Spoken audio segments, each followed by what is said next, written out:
What if the smallest act of kindness could change everything? One rainy morning, a struggling single father pulls over to rescue a soaked, shivering dog on the side of a country road. He thinks he's saving a lost animal, but he has no idea that this dog belongs to a billionaire heiress, or that this single spontaneous act of compassion is about to open the door to healing, hope, and a love he never thought he'd find again. This is not just a story about a man and a dog. It's about second chances, unlikely connections, and the quiet miracles that show up when we least expect them. If you love heartwarming stories that make you laugh, cry, and believe in the goodness of people again, you're in the right place. Make sure to subscribe so you won't miss a single chapter of this unforgettable journey. Now let's begin. A struggling single dad helped rescue a lost dog, unaware its owner was a secret billionaire CEO. The rain came down in thin, cold sheets, the kind that seeped into your bones no matter how many layers you wore. Matt Coleman hunched deeper into his worn denim jacket, his breath curling in front of him like smoke as he tightened his grip on the steering wheel. The windshield wipers groaned in protest as they swept across the fogged-up glass. Another Tuesday, another busted pipe, another unpaid bill waiting in the mailbox. He glanced in the rearview mirror. Ben, 7 years old and sound asleep, slumped to one side in his booster seat, clutching the frayed edge of his Spider-Man backpack. His mouth hung open slightly, a thin trail of drool glistening on his cheek. Matt smiled, just a little. The kid could sleep through a thunderstorm. They were running late, again. He'd picked up extra work across town to cover rent this month, which meant waking Ben before dawn and dragging him along. Not that the boy complained. Ben rarely did. He'd grown quieter since Emily died. They both had. Matt turned the truck onto the old county road, potholes jostling them as he drove through the early morning mist. That's when he saw it, a flash of gold on the shoulder. At first, he thought it was a trick of the light. Maybe a discarded tarp or a pile of wet leaves. But as he slowed, the shape lifted its head. A dog, a golden retriever, soaked to the skin, crouched low to the ground like it was trying to make itself invisible. Its eyes, dark and glistening, met his through the rain. Matt's first instinct was to keep driving. He wasn't in the business of rescuing strays. Life was complicated enough without adding a half-frozen animal to the mix. But something about the way the dog didn't flinch, didn't run, just looked at him, made him ease off the gas. Ben stirred behind him. "Dad?" Matt sighed and pulled over, hazards blinking. "Stay in the truck," he said as he climbed out. The rain hit him like needles. He jogged toward the dog, who didn't move. Its fur clung to its body in clumps, matted with mud. A tattered red collar hung loosely around its neck. "Hey there," Matt said softly, crouching down. "You lost, buddy?" The dog's ears perked slightly at the word buddy. Matt reached out slowly. The dog didn't growl, didn't back away. Instead, it inched forward and placed its cold, wet nose against his palm. "Well, damn," Matt muttered, blinking raindrops from his eyelashes. "You're not just a stray, are you?" He glanced back at the truck. Ben was watching, wide-eyed, his breath fogging the window. Matt made his decision. The dog, who Ben immediately and insistently named Buddy, sat on a towel in the corner of the small living room, tail thumping gently on the floor. Matt's modest. Rental smelled like damp fur and cinnamon oatmeal, a strange but not entirely unpleasant combination.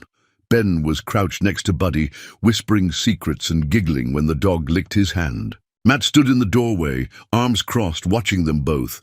He hadn't seen Ben smile like that in months. "You think he has a home?" Ben asked, not looking up. "I don't know, Bud," Matt replied, rubbing the back of his neck. "He's got a collar but no tags. Could have run off, or maybe someone dumped him." Ben's face fell. "We'll check around," Matt added quickly. "Put up some flyers, maybe ask the shelter if anyone's called about a lost dog. But can he stay for now?" Ben's voice was small, hopeful. "Just for a little while?" Matt hesitated. They didn't have the space, or the money, or the time. But he looked at Buddy, who had curled up next to Ben like he'd belonged there all along, and something in his chest shifted. "Yeah," he said, "just for a little while."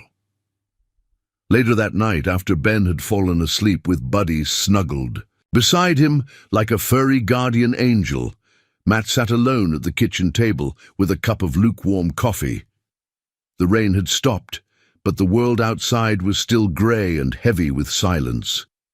He opened his laptop and clicked through a few lost pet forums, typing in details about a golden retriever found on County Road 6. No matching posts, no messages. He uploaded a photo of Buddy curled up on their ratty couch, then shut the laptop with a sigh. A stray dog, a random soaked, half-starved mutt on a rainy morning, and yet something about it felt different, fated even. Matt didn't believe in signs or miracles. Life hadn't been kind enough to make him that kind of man. But as he walked down the hallway and peeked into Ben's room, saw the boy curled against the sleeping dog, his small hand resting on Buddy's golden fur, he wondered, just for a moment, if maybe the universe hadn't given up on them after all. By the following morning, the house felt warmer somehow. It wasn't the thermostat. Matt kept that at a frugal 68, but something else had shifted. A presence, a lightness. Maybe it was the quiet thump of a tail against the floor, or the way Ben hummed again while brushing his teeth. Buddy had spent the night curled up next to Ben like he'd been guarding the boy his whole life. Matt had peeked in twice during the night, more out of disbelief than concern. Each time, he found them asleep, one small hand buried in golden fur, one big tail twitching in doggy dreams. Now, as Matt flipped pancakes in their tiny kitchen, he heard the sound of scampering paws behind him. "Breakfast for you too, huh?" he said, glancing over his shoulder. Buddy sat politely in the doorway, ears perked, tongue lolling in a wide doggy grin. Matt couldn't help but chuckle. "You're awfully well-behaved for a stray." Ben bounded in, still in his dinosaur pajamas.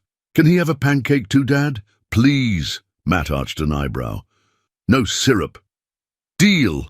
He cut a plain flapjack into quarters and placed it on a plate. Buddy waited until Ben gave the signal, then wolfed it down with pure joy. Watching the boy and dog laugh and play, Matt felt something stir, something he hadn't allowed himself to feel in months. Hope.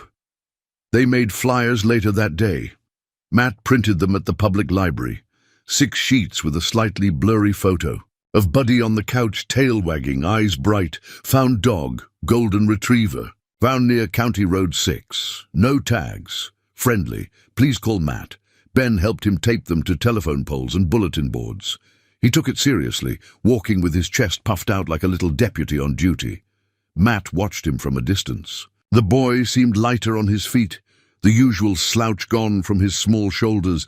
Grief had aged him too quickly after Emily died. But now there was color in his cheeks again.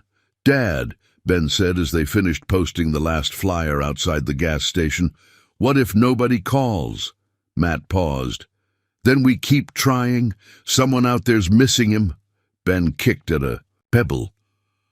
"Or maybe he was meant to find us." Matt didn't answer right away. He looked down at Buddy, who sat obediently at Ben's side, watching the world with calm, thoughtful eyes. "Maybe," Matt said softly. "Maybe he was." That evening, Matt tried calling the local shelter.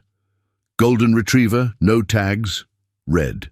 "Caller," the receptionist said. "You're the 4th person this week to call with a similar story." "Really?" Matt sat up. "That common?" "Well, yes and no. Could be a purebred that got loose. But if he's well-groomed and trained, someone's probably missing him. No one's called in yet?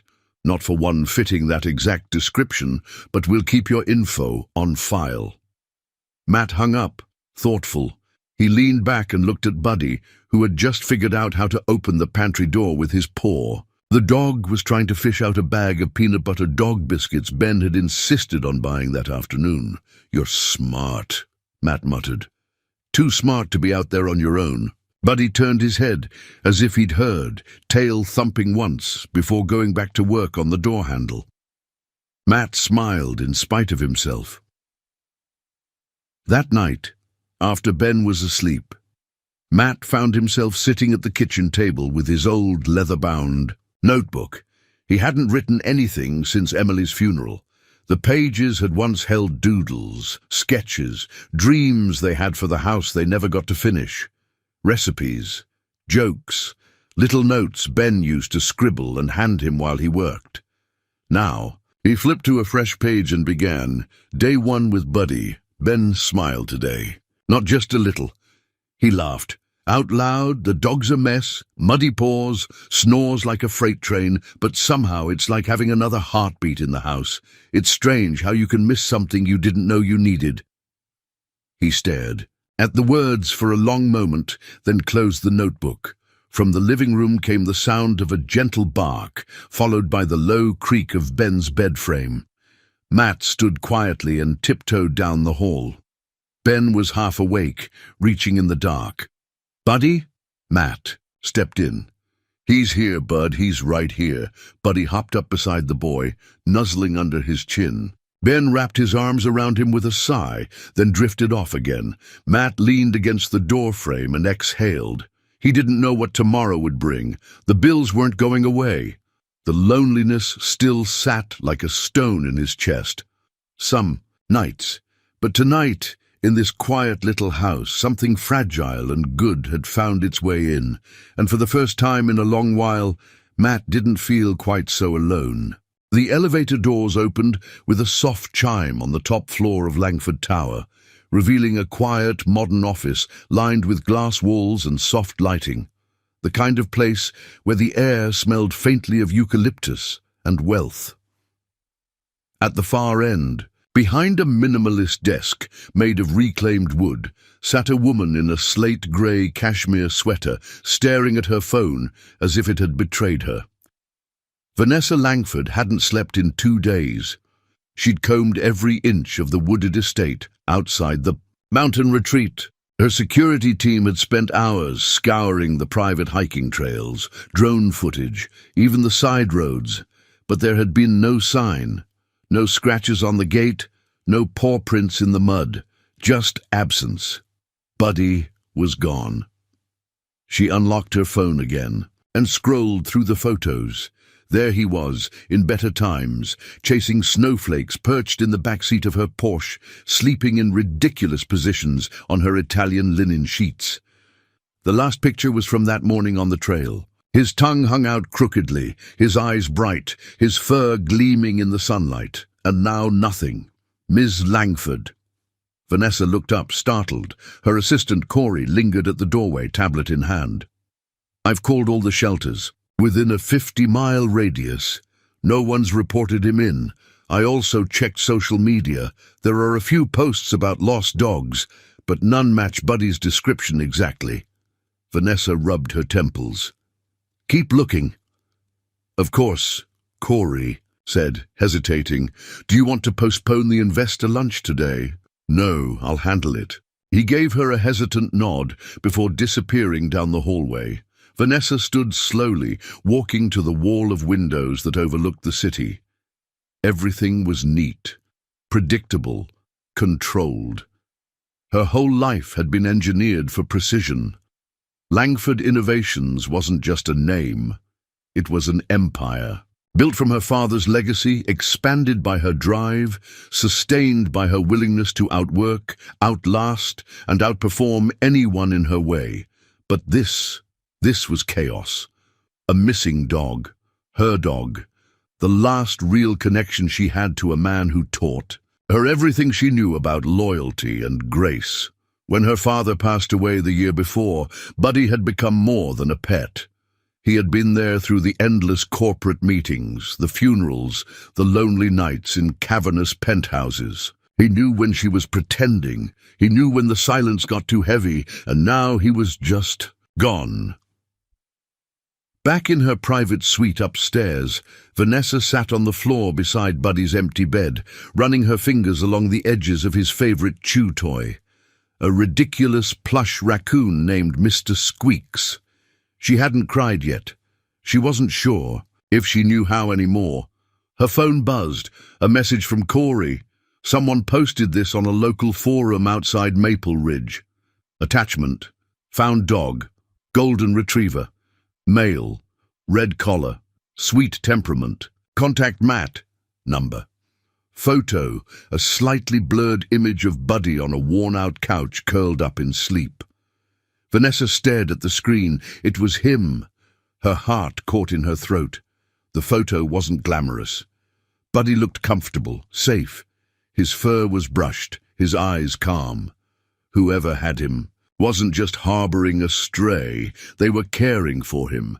She tapped the number, then paused. Her finger hovered over the green call button. What would she say? "Hi, that's my designer-bred golden retriever, and I'd like him back now." "Thanks for keeping him warm." It sounded transactional, cold. She didn't want Buddy returned like a lost wallet. Vanessa lowered the phone and took a breath. No, this needed to be different. The drive to Maple Ridge took less than 2 hours. It was a modest town, the kind with gas stations that still had window squeegees and main streets where every shop had been there since the 70s.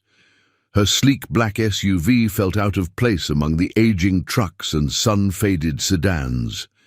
She followed the GPS to a small rental house with peeling paint and a crooked porch. There were 2 bikes leaned against the side of the house, a wind chime made from silverware clinking softly near the door. Vanessa hesitated, heart pounding in a way it hadn't during board meetings or press interviews. Then she saw him. Buddy was in the yard, chasing a tennis ball with a boy who couldn't have been more than 7. The child giggled as Buddy leapt into the air and returned triumphantly, tail wagging like mad. A man stood nearby, watching with a tired kind of contentment, a slight smile on his unshaven face. Vanessa didn't move. She took it all in. Buddy's happiness, the boy's laughter, the way the man crouched down to pet the dog's head with gentle familiarity. It wasn't just care, it was connection, it was family, and something inside her cracked open. She didn't knock. Not yet. Instead, she stood there quietly, just out of sight, her eyes burning. She had come to claim what was hers. But in that moment, she realized maybe Buddy had already found where he belonged. The sound of laughter came first, high and sweet, bubbling through the walls like sunlight through curtains. Matt paused in the hallway, a socket wrench in hand, and listened. Ben's voice rang out in the living room, giggling uncontrollably, followed by the sharp yip of a delighted dog. Then came the unmistakable crash of something falling. "Uh-oh!" Ben called out. "Dad, it was the lamp again!" Matt sighed, rubbing the bridge of his nose. That old brass floor lamp had survived 3 moves, a toddler phase, and 1 epic Nerf gun battle. He wasn't sure it would survive Buddy. He walked into the living room to find the lamp sideways on the carpet, shade-dented, Buddy looking vaguely apologetic, and Ben holding up both hands like a criminal caught in the act. "I told him to sit," Ben said, eyes wide. But he got excited. Buddy wagged his tail furiously, clearly unbothered by the destruction. Matt shook his head, but couldn't stop the smile tugging at his mouth. "Let me guess. You were doing laps again." "It's training," Ben insisted. "He's learning. Agility. He's a natural," Buddy barked as if in agreement, then launched himself into Ben's arms, knocking the boy backward onto the couch in a fit of giggles. Matt's heart gave a strange little twist. It wasn't just the sound of laughter, it was Ben's laughter. Pure, unfiltered joy. Something that had been missing for so long, Matt had nearly forgotten what it sounded like. Ever since Emily passed, the house had been too quiet. Not just silent, but still, like a photograph. Grief had settled into every corner. It made everything feel suspended, incomplete. But now the air was moving again. That afternoon, while Ben did his homework at the kitchen table, his tongue poking out in concentration as he added fractions, Matt stepped outside to patch a loose shutter on the porch. Buddy trailed after him, curious and ever-present, sitting dutifully by the toolbox as Matt worked. "You've got good timing, I'll give you that," Matt muttered, tightening a hinge. "We needed a distraction around here, a good one." Buddy tilted his head as if listening. "Ben needed you most of all."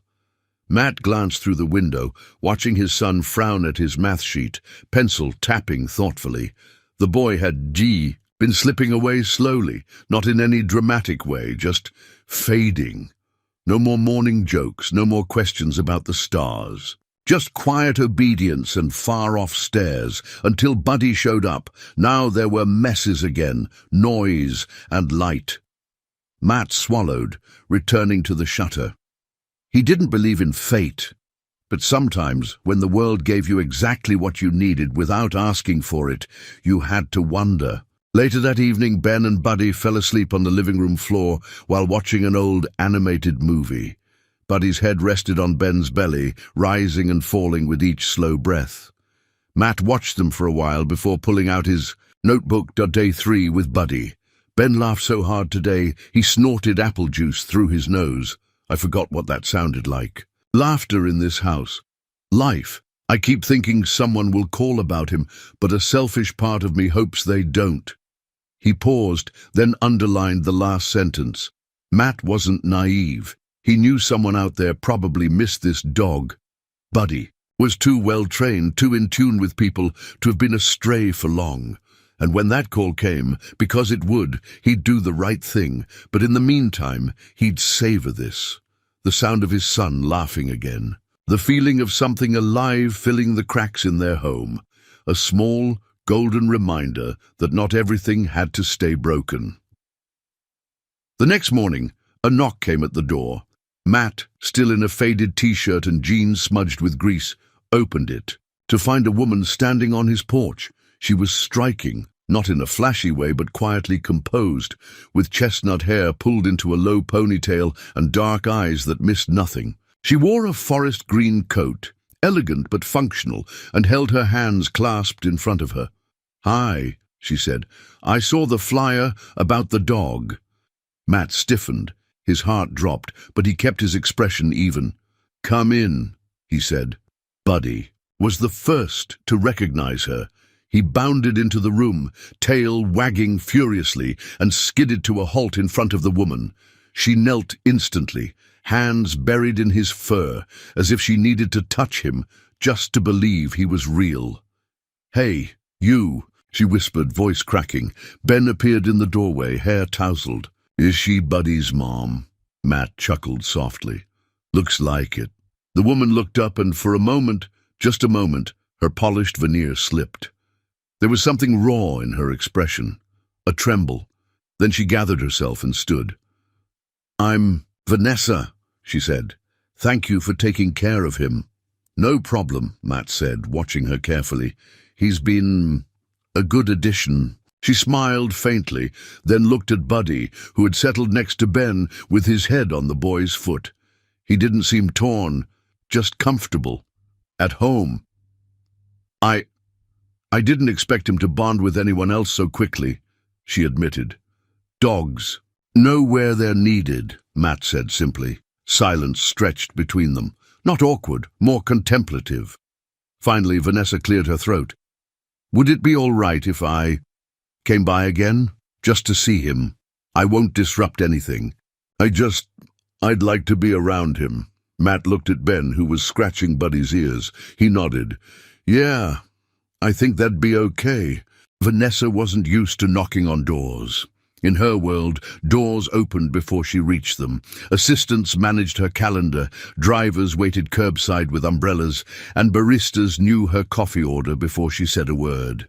But now, standing in front of a weathered wooden door with a small ceramic welcome sign hanging crookedly on a nail, she hesitated. In her arms was a canvas tote bag, neatly packed with a few new dog toys, a bag of organic treats, and a small, slightly awkward peace offering, a homemade apple pie. She had baked it herself, burned the first one, cursed through the second, and finally produced something edible on the third try. There was something grounding about measuring flour and peeling apples, something human. She took a breath and knocked. The door opened a few seconds later. Matt stood there wiping his hands on a dish towel. He looked the same as the day she met him, rumpled, solid, a quiet steadiness in his eyes. He glanced at the bag. "You come bearing gifts?" Vanessa held up the pie, sheepish. "I thought Buddy might forgive me faster if I bribed him." Matt cracked a smile. "Smart. Come in." Inside, the house smelled of coffee and cinnamon. Buddy was stretched across the living room floor, snoring softly, while Ben sat nearby, coloring a picture of a rocket ship with far too many wings. Ben looked up and beamed. "It's the lady with the kind eyes." Vanessa blinked, caught off. "A guard by the nickname." "Well, that's very kind of you." Matt took the pie and set it on the kitchen counter. "He's been asking when you'd come back." "So has Buddy," Ben added. "He stares at the door like he's waiting." Vanessa crouched beside Buddy and scratched behind his ears. The dog opened one eye, gave a lazy thump of his tail, then rolled over for a belly rub. "He's not mad at me then," she murmured. "Seems like you passed," Matt said from behind her. They ended up sitting outside on the porch, mugs of coffee in hand, while Ben played in the yard with Buddy, who now wore a red bandana Vanessa had brought. It looked ridiculous, but the boy had insisted, and Buddy had accepted it with his usual patience. Vanessa sipped her coffee slowly, savoring the simplicity of it all. No boardrooms, no press, no curated conversations, just sunlight, birdsong, and the occasional burst of laughter from the yard. "You don't live around here," Matt said, more statement than question. Vanessa glanced sideways. "No, I was at a mountain retreat a couple towns over. Buddy slipped out of the gate when one of the staff forgot to lock it." "You didn't say you were staying at Langford Pines." He said it casually, but she heard the subtle weight beneath the words. She hesitated. "You looked it up." "I looked you up," Matt admitted. "Your name was on the adoption registry at the vet when I had Buddy scanned. I didn't push, just got curious." Vanessa set her mug down. "And now," he shrugged, "now you're someone who came back for her dog and brought pie." She smiled, grateful. Most people changed when they realized who she was. Matt hadn't. If anything, he seemed more grounded by the knowledge. "What's it like?" he asked. "Running a company that big?" Vanessa considered the question. "Lonely," she said finally. "Rewarding, yes, but exhausting. My father built it from nothing, and I've spent the last 10 years trying not to ruin it." Matt nodded. "I know something about trying not to ruin things." She looked at him. He took a long sip of coffee. "I fix things for a living, pipes, wiring, HVACs. But I couldn't fix my wife's cancer, couldn't fix my son's sadness after she died, couldn't fix the silence in this house, until your dog wandered in." The admission was quiet, vulnerable. Vanessa didn't speak. She didn't try to fill the silence or offer empty comfort. She just sat with it, let it settle between them like shared breath. Then she said, "Maybe Buddy knew." "Knew what?" "That this was the place he needed to be." Matt looked out at Ben, who was now trying to teach Buddy how to fetch a frisbee with only moderate success. The boy's laughter rang through the air again, light and alive. "Maybe," Matt said softly. "Maybe we needed him more than you did." As the sun began to dip behind the trees, Vanessa stood to leave. Ben ran up with a hand-drawn card, crayon scribbles that looked vaguely like a woman, a dog, and a giant heart. "It's us," he said proudly. "Me, you, and Buddy." Vanessa crouched to accept it. "Thank you, Ben, I love it. Will you come back tomorrow?" Matt raised an eyebrow. Vanessa smiled. "If that's all right." Matt didn't hesitate this time. "Yeah," he said, "that'd be all right." It started with a sandwich. Vanessa showed up on a Sunday afternoon, carrying a basket that would have looked pretentious in any other context. But here, on the porch of Matt's weathered house, it felt almost sweet. Inside, were homemade turkey. Sandwiches, apple slices in little baggies, 2 cans of root beer, and a separate container of treats labeled "For Buddy Only."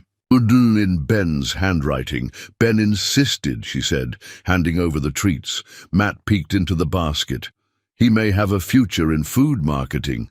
Ben, grinning from ear to ear, was already dragging out a blanket to lay across the patchy grass in their backyard. Buddy ran loops around him, stopping occasionally to nose the basket like a furry food critic. Vanessa glanced around the yard. "Do you mind eating out here?" "Honestly," Matt said, adjusting the brim of his baseball cap, "I think this place has been waiting for a picnic for years."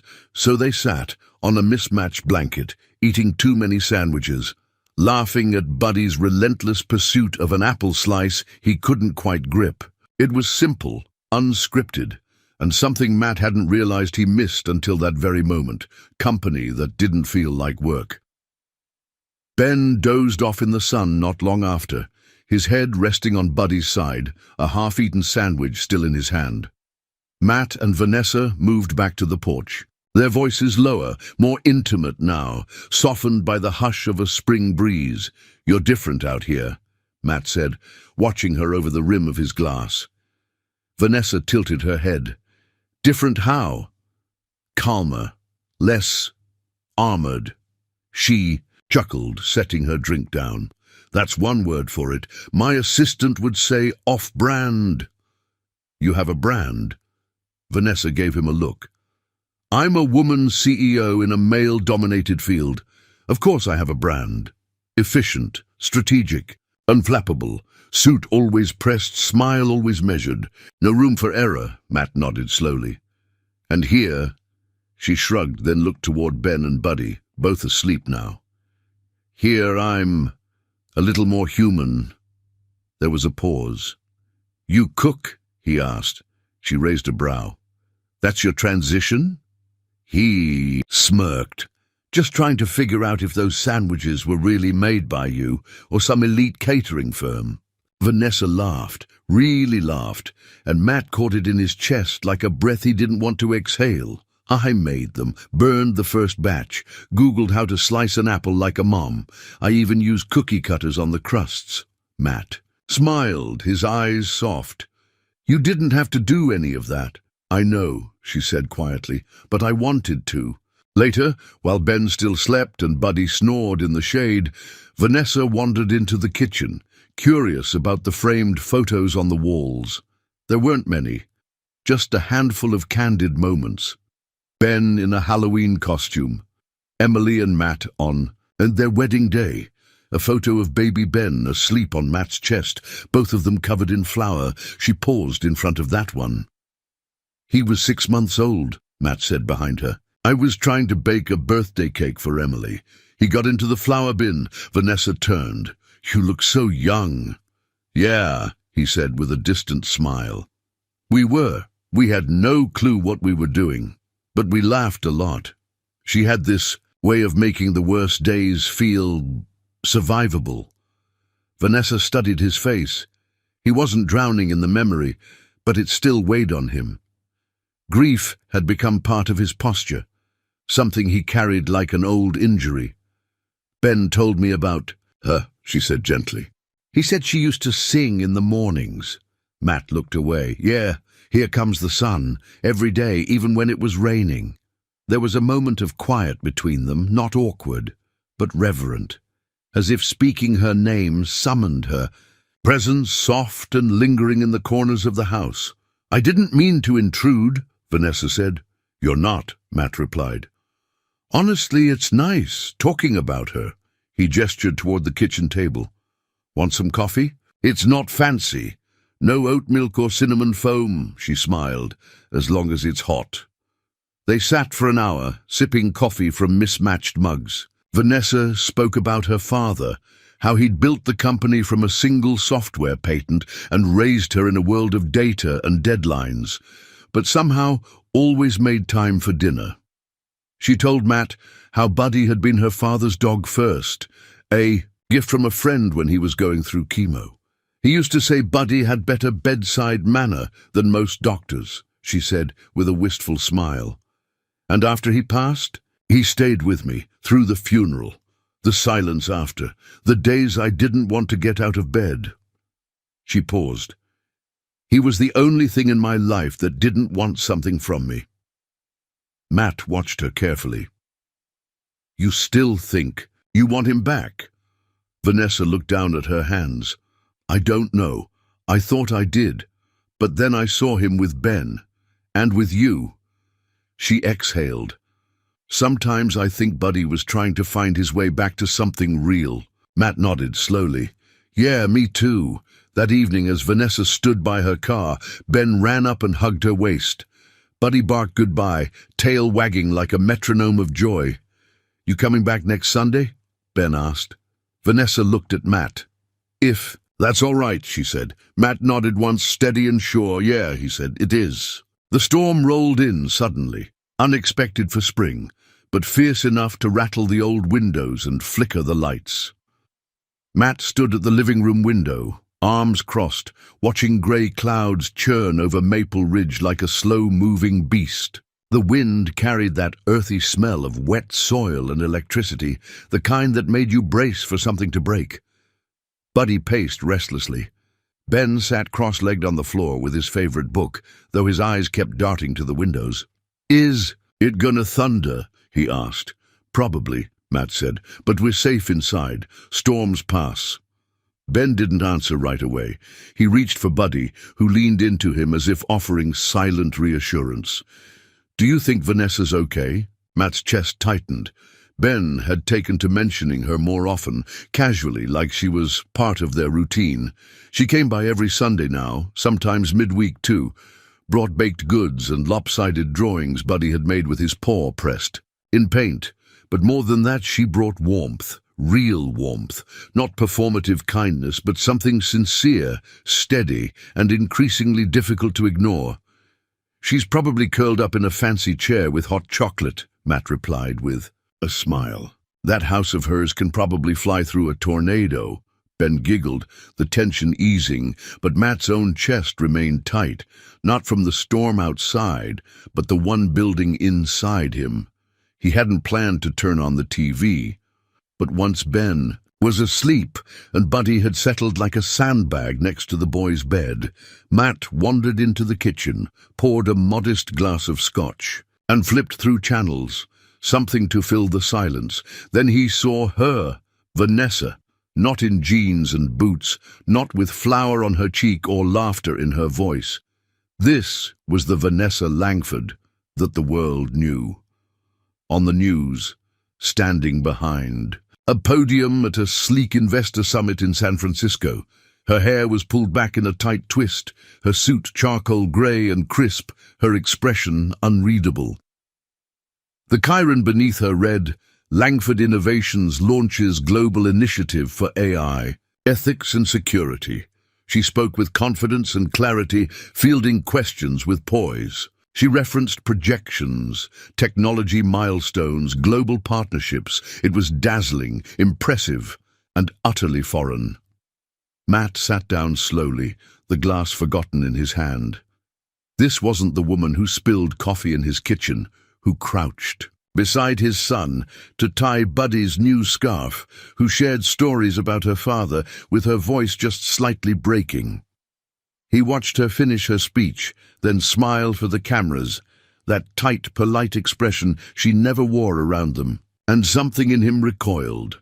How long had she planned to keep this from him, and why did it feel like betrayal?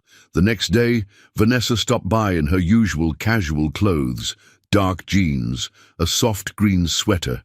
She knocked, as always, Buddy already. Scratching at the door with joy, Matt answered, jaw tense. Hey! She said brightly, holding a bag of cinnamon rolls. I saw you, he said without warmth. She blinked. Excuse me? On TV, last night, big summit, big stage. The smile dropped from her face. Matt, you've been coming here for weeks, talking about homemade sandwiches and bedtime songs and grief and healing, and all the while you're, what, running the world on your lunch breaks? She set the bag down carefully on the porch railing. I didn't lie to you. No, you just omitted the part where you're a billionaire CEO. That's not a small detail, Vanessa. She took a breath. I wasn't hiding. I just wanted to be seen as a person, not a headline. For once. Matt's voice was low. You think I would have treated you differently? Everyone does. Well, congratulations, he snapped. Now I know. Vanessa's shoulders tensed. I never used this place for anything. I came because I wanted to, because it was real. Was it? Silence stretched between them. Buddy sat at Vanessa's feet, sensing the shift. She looked up at him then, eyes steady but sad. You think I'm playing some kind of game, that I showed up here to, get good PR? Matt didn't respond. I came here because your son reminded me what joy feels like, because your home reminded me what peace sounds like, and because you, her voice caught for just a second, you reminded me that I still have a heart. Then, quieter, I never meant to hurt you. Matt swallowed hard, jaw flexing. Well, you did. She nodded. I understand. Then she turned and walked away. That night the house was too quiet. Ben sensed it too. He asked where Vanessa was, and Matt said simply, she's busy. The boy didn't question it, but he watched his father for a long time, as if trying to read the spaces between the words. Buddy didn't sleep in his usual spot. He stayed near the front door, occasionally letting out a soft whine, as if waiting for the sound of a car pulling up or a familiar footstep, but no one came, and though the storm had passed, the silence it left behind was somehow louder than the thunder. Vanessa didn't return the next day, or the day after that. Matt kept telling himself it was for the best. Clean breaks were better, no messy explanations, no false hope. She had her world, and he had his. It wasn't anger that lingered, not exactly. It was something closer to disappointment, mixed with a hollow sort of ache he couldn't shake. He went through the motions, work, dinner, dishes, bedtime stories for Ben that felt thinner than usual, like the joy had been wrung out and replaced with obligation. Even Buddy seemed to know something had shifted. He lay by the door most evenings, ears perked at any passing car, tail thumping and then stilling again when nothing happened. Matt hated how quickly they'd all gotten used to her, hated that her absence felt like a missing chair at the dinner table, hated most of all that she'd somehow slipped under his skin, even when he'd sworn his heart was done with that kind of risk. Ben didn't ask for her again. He just got quiet. One evening, 4 days after the argument, Matt found Ben sitting cross-legged on the floor of his room, with construction paper spread out around him. "What you working on?" he asked gently, crouching beside him. Ben didn't look up. "Just making something." Matt sat down and waited. Sometimes silence was the best invitation. Finally, Ben handed him a folded card. The front was a crayon drawing, Vanessa, Buddy, and Ben standing beneath a giant sun with wavy yellow rays. The inside read, in big, slightly wobbly letters, "Dear Vanessa, Buddy misses you. I think Dad does too. I know you're really busy and maybe you're sad like him sometimes, but we like when you're here. Please come back if you want. Love, Ben." Matt's throat closed. "She didn't lie, Dad," Ben said quietly. "She just didn't want to be treated different." Matt didn't answer. Ben looked at him then, not with accusation, but with the steady gaze only kids seem capable of, the kind that saw through layers adults tried to hide behind. "Sometimes I want to be just a normal kid, not the one whose mom died," Ben said softly. Maybe she felt the same. It wasn't the words. It was the truth in them, undeniable, simple, pure. Matt wrapped an arm around his son and pulled him close. "Can we send it?" Ben asked after a moment. "The letter?" Matt nodded. "Yeah, Bud, we can." It took a day to find the address. Vanessa had always avoided saying exactly where she lived, but Matt remembered a passing comment about a lakeside neighborhood and pieced it together from there. The envelope was plain, no return address, no expectations, just honesty. Ben dropped it in the mailbox himself, standing on tiptoe to do it. Then they waited. Vanessa was seated on the floor of her sunlit living room when the letter arrived. She'd been there for hours, barefoot, cross-legged on the cream-colored rug that once cost more than her first car. A mug of tea sat cold beside her. Buddy's toys were still in the corner where she used to toss them from the couch, though now the space felt oddly sterile, like a stage set that had forgotten its script. Her assistant had tried to pull her back into meetings, campaigns, board presentations. She had cancelled all of it. There was a kind of numbness to losing something that had never really been yours. Matt had every right to be angry. She had withheld the truth, not to manipulate him, but to protect herself from being reduced to what she was in the headlines, an icon, a machine, a brand. She missed the way Ben called her Miss Vanessa, with that hopeful lilt, like maybe she'd stay forever. She missed the quiet, cluttered kitchen with the chipped mugs and squeaky chairs. She missed the letter. It was tucked between bills and business offers, no return address. The handwriting was unmistakable. She opened it slowly, hands trembling. By the time she finished reading, her vision blurred with tears. No one had written her a letter in years. Not like that. Not with love and no expectations. Not with the kind of acceptance that wrapped around her like a second skin. Just come back if you want. She read it again, then again, and something inside her, something brittle and guarded, began to soften. The next Sunday, the sun rose warm over Maple Ridge. Trees danced lightly in the breeze, and the scent of blooming lilacs drifted through open windows. Matty stood in the kitchen, pouring batter onto a hot skillet, trying not to think too much. Buddy sat near the door, ears twitching. Ben colored in a corner, humming a tune under his breath, "Here Comes the Sun," out of key but heartfelt. Then came the knock, soft, hesitant. Matt froze. Buddy barked once, sharp, excited. Ben dropped his crayons. Matt opened the door. There she stood. Vanessa looked nothing like the version on the news. Her hair was pulled back in a simple ponytail, her cardigan soft and worn, her eyes uncertain but clear. She held a pie in her hands. "I used a different crust recipe this time," she said. "It's not perfect, but I wanted to try again." Matt stared at her, then he stepped aside and opened the door wider. "Come in," he said. Vanessa let out a breath she didn't know she'd been holding. Buddy launched himself into her side. With a happy yelp, Ben ran up and hugged her waist. "I knew you'd come back." Vanessa crouched and held him close. "So did I," she whispered. The following days passed like early spring sunlight, slow, golden and gentle.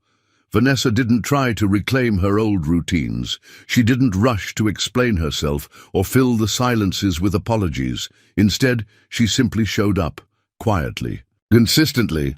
On Tuesday, she brought a pot of beef stew and stayed to help with Ben's homework. On Friday, she showed up with art supplies and sat cross-legged on the porch with him for nearly an hour, painting lopsided trees and clouds that looked like flying turtles. Matt watched it all unfold like someone standing in the middle of a dream. He didn't realize he wanted. The woman who had once stood on a global stage now stood at his kitchen sink, rinsing dishes with her sleeves rolled up, her hair in a messy knot, laughing at Ben's knock-knock jokes like they were the funniest things in the world, and strangely they were. He still hadn't said much about what had passed between them. Neither had she. But there was a quiet understanding growing in the space between them, like a seed that had found good soil. On the morning of Ben's 8th birthday, the house buzzed with unusual energy. Streamers hung across the living room, slightly crooked, courtesy of Matt's half-hearted attempt at party decorating. A pile of wrapped gifts sat on the kitchen table, and on the front lawn stood the pièce de résistance, a handmade wooden fort painted bright blue with a small sign that read, "Captain Ben's Command Center." Vanessa had commissioned it from a local carpenter Matt knew, paying extra to Have it built overnight while Ben slept. When Ben saw it, he screamed in delight. "You're the best non-mom but still awesome lady ever," he shouted, throwing his arms around Vanessa's waist. Matt grinned. "High praise, trust me." They celebrated simply, just the three of them and Buddy, who wore a birthday hat that he continually tried to remove. There was chocolate cake and homemade lemonade, followed by a scavenger hunt through the yard. It wasn't extravagant. It was perfect. That evening, after Ben fell asleep exhausted and sugar-drunk, Vanessa sat with Matt on the back porch. The sky was streaked with lavender and pale orange, and the hum of cicadas had just begun. They hadn't spoken much since the birthday candles were blown out. Now, in the hush of twilight, Matt finally broke the silence. "I've been thinking," he said, "about that day when I saw you on TV." Vanessa didn't look at him, just sipped her tea and waited. "I was mad," he said. "But more than that, I felt small, like I'd let someone into my life without knowing who they really were. And maybe I wasn't enough." Vanessa turned to him, brows furrowing. "Matt, I know," he interrupted gently. "That's not on you, that's me. My past, losing Emily. It made me cautious, careful. But then you walked in with pie and a dog who doesn't listen to anyone, and I forgot how to be guarded." He glanced down at his hands. "You scared me," he admitted, "because I wanted you to stay. And wanting something again, it's harder than I remembered." Vanessa reached over and placed her hand over his. "I was scared too," she said, "of being seen for more than the title, of being wanted for something other than what I could offer." They sat in silence, fingers lightly intertwined. Then, she said almost shyly, "I stepped down." Matt blinked. "What?" "From Langford Innovations. I made it official yesterday." He stared at her, stunned. "You left your own company." "I didn't leave," she corrected. "I passed the torch. I'll still advise, still support the board, but it's time for something different." Matt couldn't find the words. "I've been building things my whole life," Vanessa continued. "Empires, products, profits, but I never built peace. And I want that now, not someday, now." Matt looked at her, really looked, and saw the truth in her eyes. She wasn't lost, she wasn't running, she was arriving. He reached for her hand again. "You're always welcome here," he said quietly. The next morning Matt woke early too. The smell of coffee and the sound of someone humming. It wasn't Ben. He walked into the kitchen to find Vanessa barefoot, hair damp from a shower, wearing one of his flannel shirts and moving about the kitchen like she'd been doing it for years. She looked up and smiled softly. "I hope you don't mind. I figured I owed you a real breakfast." Matt leaned against the doorway, heart full. "You make a habit of stealing my shirts?" he teased. She shrugged. "Only the good ones."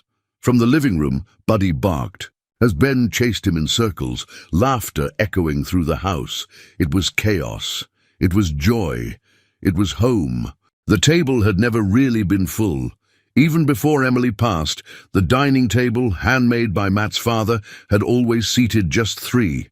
One chair for him, one for her, and a booster for Ben. It wasn't a grand piece, a little wobbly in one leg, the finish scratched from years of cereal spills and Lego battles. But it held their memories in its grain, quiet and constant. Now, for the first time in a long while, there was a fourth chair. Matt had pulled it from the corner, dusted it off, and tucked it in beside Ben's. No announcement, no explanation, just a silent invitation. Vanessa noticed it the moment she walked in. She paused in the doorway, balancing a casserole dish and a bottle of wine. "One more chair?" Matt gave her a half-smile. "Seemed overdue." Her eyes softened.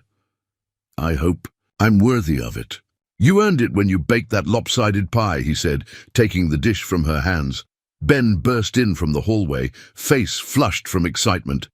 "Dad made green beans with bacon. It's his fancy recipe." Vanessa grinned. "Then, I'm definitely staying." They sat down to eat, Ben's chair slightly askew, Buddy lying under the table like a sentry. Conversation flowed easily. Matt told stories from his years in plumbing, Ben chimed in with frequent dramatic exaggerations, and Vanessa listened with the kind of attention that made a person feel like they mattered. Halfway through dinner, Ben leaned across the table and placed something in front of Vanessa. A small hand-painted name card, Miss Vanessa, family guest. Vanessa ran her fingers across the uneven letters, eyes stinging. "Did you make this?" Ben nodded proudly. "Because you're here almost every day now, and Dad always says, good guests bring dessert and help with dishes, but you bring everything." Vanessa glanced at Matt. He was looking at her too, the kind of look that said more than words could carry. She folded the card carefully and tucked it into her purse. "Then I guess I'll have to stay for dishes." Later, with Ben tucked into bed, Matt and Vanessa stood side by side in the kitchen, washing and drying. The rhythm was familiar now, like they'd been doing it for years instead of weeks. "So," Matt said, passing her a plate, "you thinking of staying around for more than just dinner?" Vanessa raised an eyebrow. "Is that your version of a grand romantic gesture?" "Depends. Is it working?" She set the plate down and turned to him. "I've lived in penthouses and hotel suites, ate dinner alone more nights than I can count, and I've never felt more at home than I do in this kitchen with chipped plates and a slightly crooked faucet." Matt stepped closer. "That faucet has character." "So do you," she whispered. He hesitated. Then, gently, he reached for her. "And I'm not flashy," he said. "I don't own a yacht. I can't quote poetry. I don't have a 5-year plan." "I don't need a 5-year plan," she replied. "I just need someone who shows up." "I can do that," he said. Then, with quiet certainty, he added, "Would you mind waking up here a few more mornings?" She smiled, a smile that started in her eyes and melted across her whole face. "Only if I get the good coffee mug." Matt laughed, leaned in and kissed her. Not a dramatic, sweeping kiss like in the movies. Just a soft, sure one. The kind that said home isn't a place, it's a person. The next morning, the fourth chair was still at the table. Vanessa poured coffee into the mug with the faded "World's Okayest Dad" inscription, grinning as Matt fake scowled at her. Ben held up. "A drawing? Look, it's all of us, me, Dad, Buddy, and you." Vanessa squinted. "Why do I have a cape?" "Because you're a hero," Ben said simply. She blinked fast, then reached across the table to ruffle his hair. "Well, even heroes have to do the dishes." Matt leaned back, sipping his coffee. "You know," he said casually, "the old mechanic's shop downtown is up for sale." Vanessa tilted her head. "Yeah?" "I was thinking," he continued, "maybe it's time I stop working job to job. Open something real, steady, fix things the right way. Teach Ben a little something too." She nodded slowly. "And maybe, next to it, we start a little rescue shelter. For dogs like Buddy, therapy dogs maybe, for families who need a second chance." Matt smiled. "You reading my mind again?" "No," she said, smiling back, "just listening to your heart." As the day began, the three of them, plus one, tail-wagging golden retriever, stepped out into the sunlight. No grand plans, no guarantees, just one more chair at the table, and the courage to fill it. The grand opening was nothing like the ribbon cuttings Vanessa used to attend. There were no press cameras, no catered hors d'oeuvres, no keynote speeches. Just a string of hand-drawn banners fluttering across the storefront, a table of lemonade and homemade cookies, and a mismatched crowd of curious neighbors with smiles on their faces. The sign above the door read, "Second Chances, Auto and Animal Rescue," and underneath, in smaller letters, "Fixing what's broken with care." Matt stood beside Vanessa in front of the shop, his arm brushing hers as they greeted guests and handed out dog biscuits in little paper bags. Ben darted in and out of the crowd, giving Buddy a full tour of the building like the dog was mayor of Maple Ridge. The building had once been a run-down garage with cracked windows and rusting tool benches. Now it gleamed. Half of it had been transformed into a fully functioning auto repair shop, complete with a small waiting area and espresso machine Ben had lobbied for. The other half housed a cozy rescue space, 5 large kennels, a play area, and a bright mural of dogs in capes flying across a blue sky. The whole thing felt improbable, and yet perfectly right. Vanessa turned to Matt as a woman in her 70s walked up with a rescued mutt and tears in her eyes. "Thank you," she whispered. "No one wanted him because he's blind. But you saw him." Matt simply smiled. "Everyone deserves to be seen." Vanessa squeezed his hand, heart swelling. They had built this, together, not from ambition or obligation, but from love, the quiet, steady kind that shows up every day and asks, "What do you need? How can I help?" That night, after the last guest left and the shop lights dimmed, they sat on the porch of Matt's house, the same porch where Vanessa had once brought her awkward apology pie. Buddy lay curled at their feet, snoring, and Ben had long since fallen asleep upstairs, one arm thrown across a pile of comic books. Vanessa rested her head on Matt's shoulder. "I was thinking," she murmured. "Maybe we should host adoption, days on Sundays. You know, families looking for someone just like we were." Matt nodded. "And maybe I'll teach Ben how to change a tire without breaking 3 sockets." She smiled. Small miracles. A long silence settled between them, comfortable, warm. Then Matt turned, gently brushed a strand of hair from her cheek and said, "I used to think life ended the day Emily passed. Like everything good had already happened, and all that was left was just survival." Vanessa looked at him, her hand finding his, but then a muddy dog showed up, he continued, and a woman who knew how to burn sandwiches and still somehow made them taste like hope. She laughed softly, blinking back tears. "I didn't know I could fall in love again," he said. "Didn't know I wanted to, but here you are." She leaned in. "Here I am." He reached into his pocket, pulled out a small velvet box and opened it to reveal a simple gold band. "I don't have a yacht or a private jet," Matt said, "but I have this table, this porch, this family, and I want you to be part of it, always." Vanessa covered her mouth with one hand, eyes wide. "And wet, yes," she whispered. "Yes, yes, yes." He slipped the ring onto her finger, and she kissed him like a promise. Weeks later, Ben stood in front of his class, his voice steady and proud. They were doing a My Family Story presentation, and while the other kids talked about camping trips and great uncles in the Navy, Ben held up a drawing. "This is Buddy," he said, pointing to the golden blur on the paper. "He used to be a lost dog, but he found us." He smiled, showing 2 missing front teeth. "Then we found Miss Vanessa. She used to be really important in the city, but now she's our Miss Vanessa.